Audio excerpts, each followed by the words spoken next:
Насчет нашей нации я хотел бы сказать одну вещь. Вы знаете про второго праведного халифа, повелителя праведных Умара бин Аль-Хаттаба, ради Аллаху та'аля анху. Дословно прочитаю его.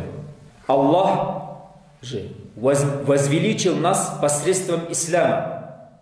Поэтому, как бы мы не устремились достичь величия иначе, нежели посредством того, чем нас возвысил Аллах, Он нас унизит. Дословно я вам прочитал, делайте выводы. Почему? Ислам параллельно идет исламские знания. Ничего нету без исламских знаний. Абсолютно.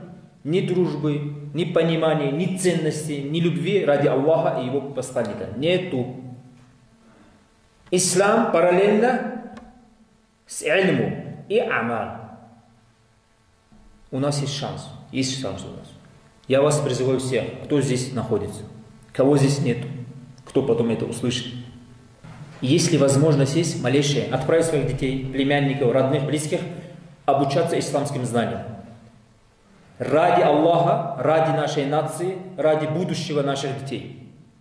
Еще раз хочу сказать, не отправите, не будут наши дети учиться, не будут наши дети получать исламские знания и амал делать, нету у нас никакого будущего.